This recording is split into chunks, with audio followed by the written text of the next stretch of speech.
Shalom. I want to give all praises, honor, and glory to Yahweh Ba'Hashem, Yahweh Shai, Ba'Hashem Rakak Badash. Double honors to the apostles and elders of Great Millstone, rule well, and peace and salutations to the elect, and much respect to the brothers pushing this word in the four winds of the earth. Brother Ariel coming at you with another lesson here. And this article is about my wife's cousin. So I'm just gonna read it and then give you a little quick synopsis, and we'll get on with the love of many shall wax cold, because as we see day by day, everything is waxing colder and colder, and the hearts of people are waxing very cold, man. Surpassing cold, man. They're frigid, man. This is it says teen murder. It says Patterson boy 15 charged with stabbing 14-year-old dead, wounding 16-year-old, right?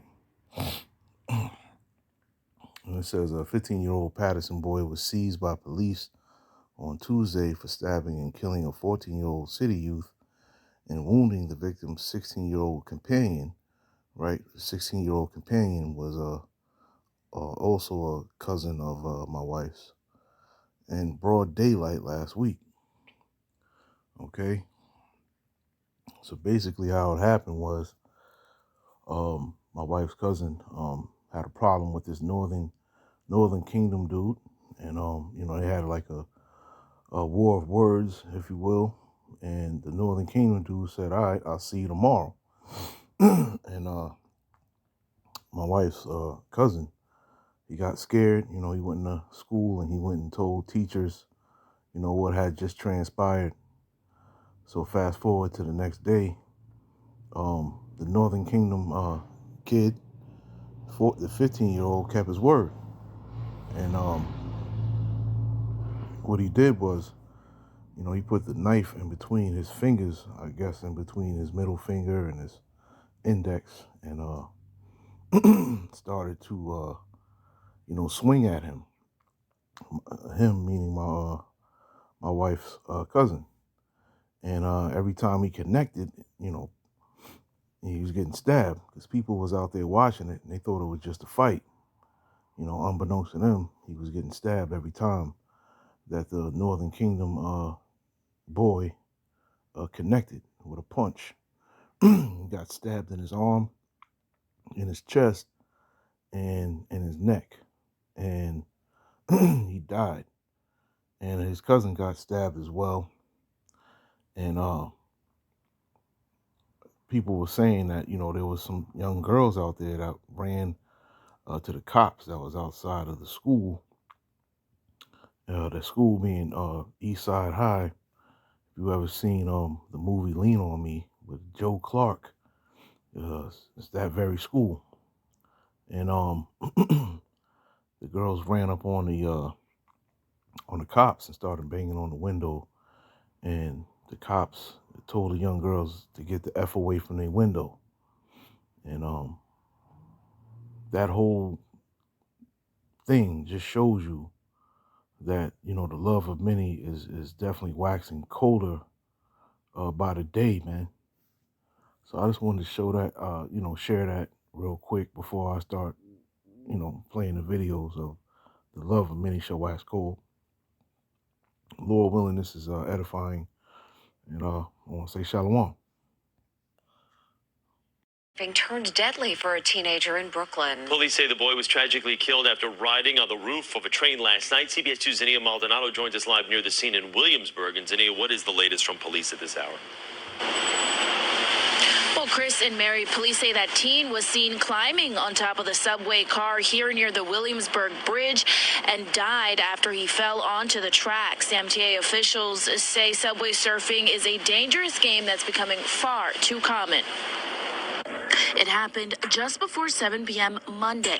A 15-year-old was allegedly seen climbing on top of a J-train subway car traveling northbound into the city near the Williamsburg Bridge. Police say while on top of the subway car, the teen hit a beam, fell into the tracks, and was struck by an oncoming train. He was pronounced dead at the scene. The MTA has consistently spoken out against subway surfing among children, calling it reckless, dumb, and dangerous. Back in December, a similar incident ending in tragedy as well. A 15-year-old died after subway surfing in Brooklyn. Police say the teen was on top of a southbound J train on the Williamsburg Bridge when he fell and hit the electrified third rail.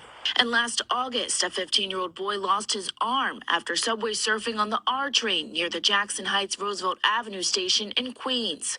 In this case, police say the teen lost his balance and fell between cars onto the tracks, severing his left arm.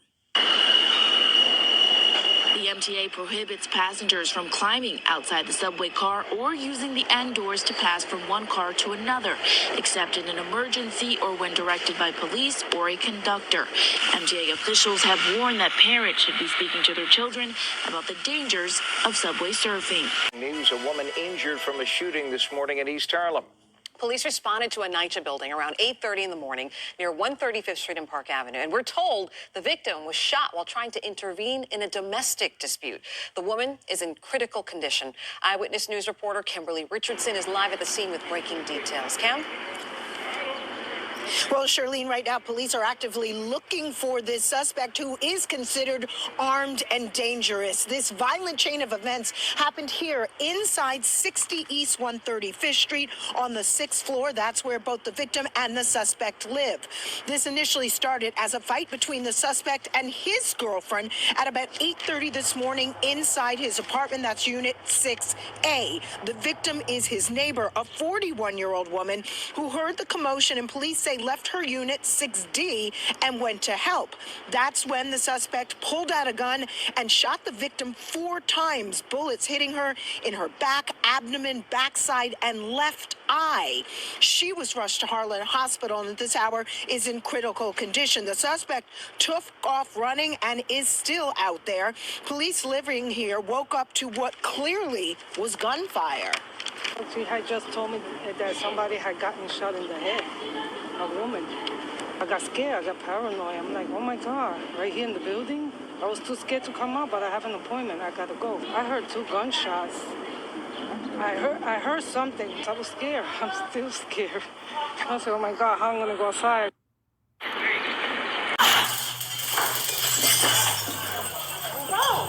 This guy really didn't want to get caught. The Atlanta Police Department says on February 11th, officers were searching for a burglary suspect with multiple arrest warrants. Put your hands up! Police entered an apartment and the suspect ran into a bedroom and jumped out a window. He's on the back window! He jumped out the back! He jumped out the back! He just jumped through the window? Good God. The suspect was pursued on foot into another building by officers with their tasers drawn. Move! Don't move! The suspect appeared to be cornered at the end of a staircase. Nowhere to go! Whoa! Another window meant another chance to evade detainment, but not for long. The Atlanta Police Department says the suspect was arrested and taken to the hospital for treatment. We're going to take you to Queens now for some dramatic video showing the moment a man was thrown from the roof of his car. Police say he was trying to stop a group of teenagers who stole his vehicle. The man's now in critical condition.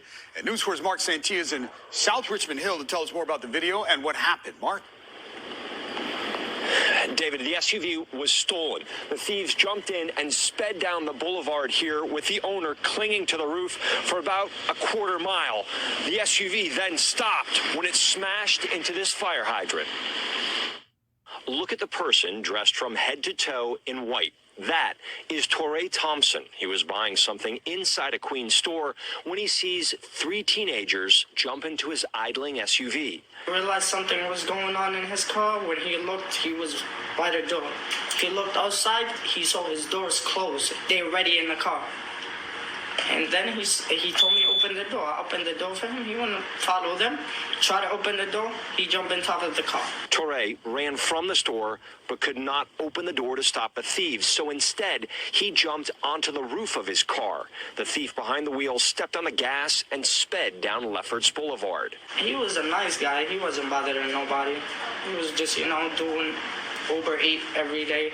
The car flew down Lefferts Boulevard where the driver lost control, hit a fire hydrant, and Torre violently flew off. We froze the video. I heard a squeaking noise was coming from all the way down the block, and it was coming so fast, and suddenly so I hear a boom, and he hit so fast, and he hit my car over here. Residents ran to help as the three thieves climbed out of the flipped-over SUV. Torre was critically hurt and left lying on the ground. When I look, I see a guy lying down over there, and then I say, it's a guy over there lying down. And then everybody run and they call the police. 21 victims, 21 incidents. The most recent happened here at 9th Avenue and West 33rd in Chelsea.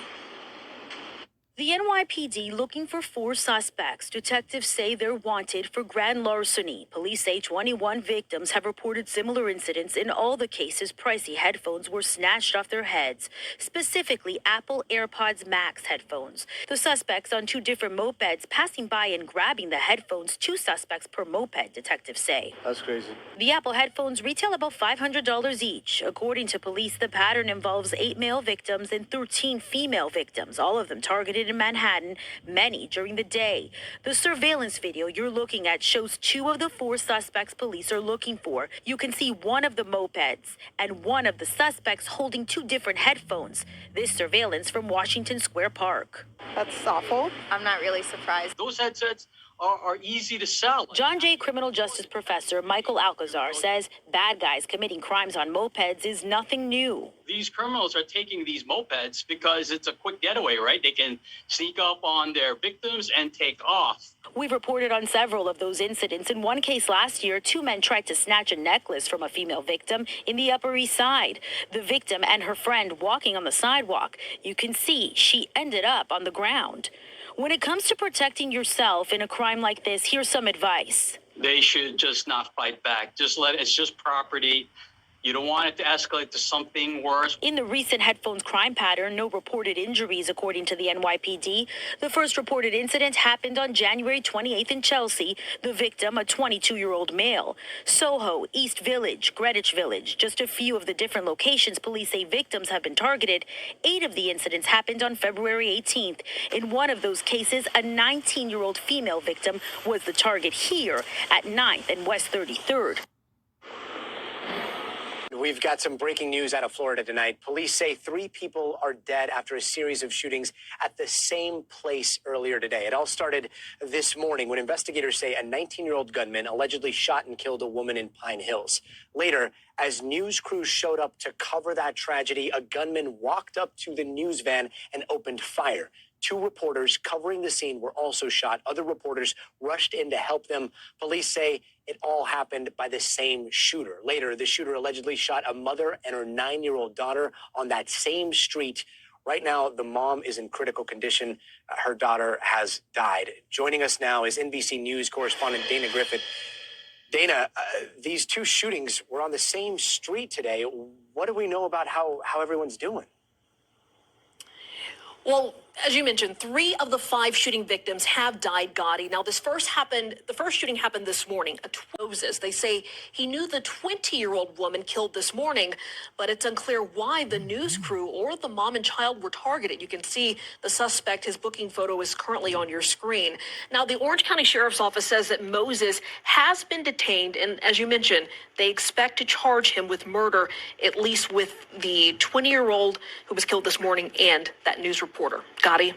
Begin tonight with a Pix 11 News exclusive, a visit by our TV crew to a section of Philadelphia where thousands of people kill over like zombies addicted to a drug that's meant for animals. Yeah, the street name is Trank, and federal agents told us the drug has already made its way to New York City. It's mixed in the fentanyl and the heroin supply. It's eating away at people's skin. Mary Murphy joins us now with a preview of her special report at 10 p.m. Mary. Hi, Corinne Tam Singh. You know, my colleague John Frazzi and I have been in the news business for 40 years, and we've never seen anything like this. People on the verge of losing their legs or arms because this animal tranquilizer called xylazine, or Trank, is infecting their bones. They're now keeled over, as you said, on sidewalks along Kensington Avenue in Philadelphia because they're being heavily sedated by Tranq, which is mixed in with highly addictive fentanyl and heroin. Fentanyl may be driving the fatal overdose rates in the United States, but Tranq is leading to amputations because the people can't stop using it, and it's boring into their muscles and bones. Next thing you know, you wake up with these big-ass holes all over you, these sores in your legs and wherever. They just pop out of anywhere. Have the doctors told you that you could lose your leg? Yes. And that's not enough to get you to stop? Trying. It's a lot easier said than done. We will wake up.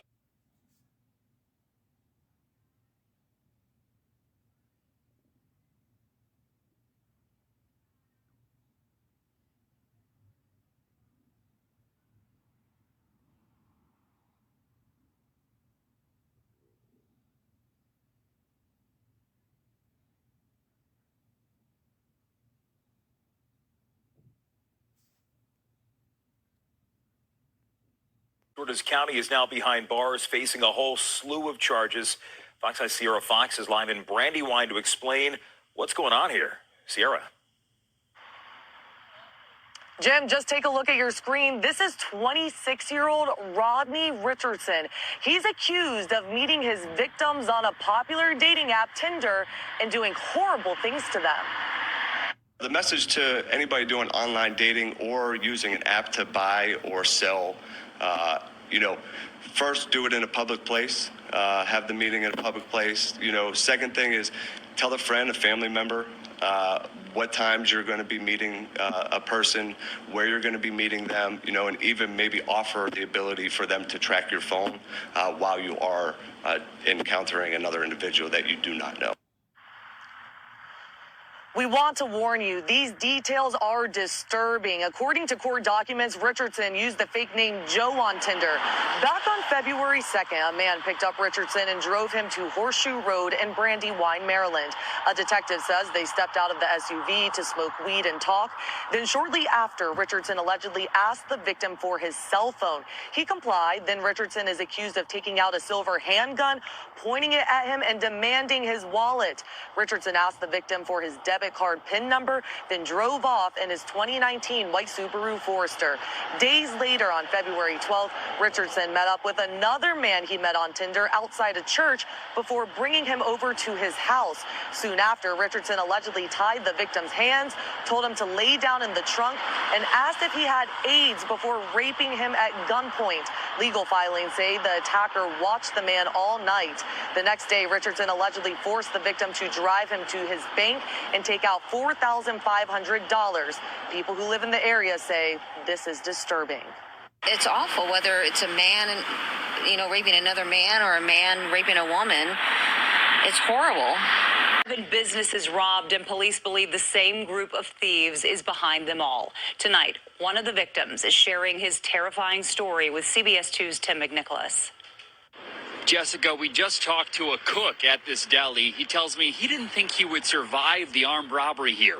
Thankfully, he did, but he lost more than $1,000 of his own money. New video obtained by CBS 2 shows 2 people with masks walk into the N7 Deli and Grill in Williamsburg and climb on the counter. An employee pushes one of them back. Then one robber takes out a gun as a third robber walks into the store.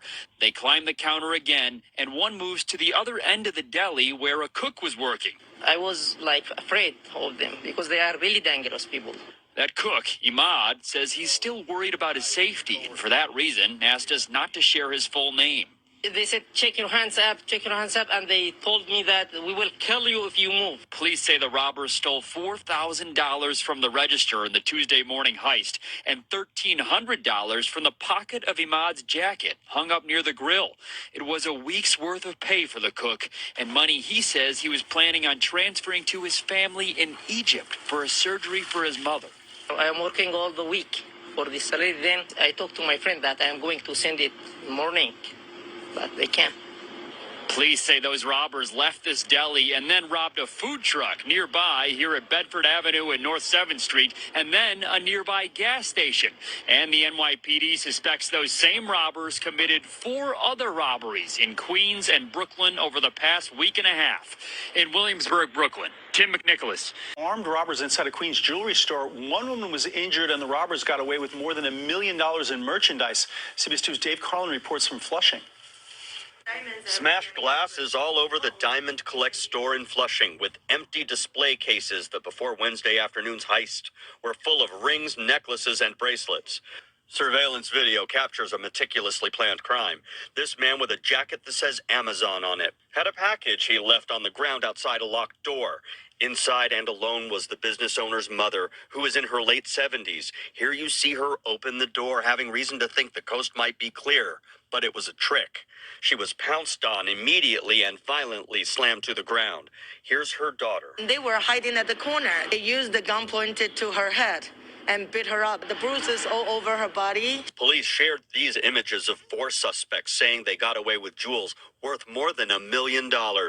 These 2 men together outside, and these 2 who were inside the store. We have followed up. We don't believe it's an employee. We believe that was used as a ruse. They're going to sell it on the street. They could sell it at pawn shops. Somebody knows who those people are. Long before this happened, Diamond Collect put into place a secure operation where it is appointment only. The door not open to the public. Don't open the door for strangers, and if Amazon or UPS asks them to drop off the parcel at the ground. The suspects got away in a black Mercedes sedan. I think they probably done this very often. I'm not just the only victim.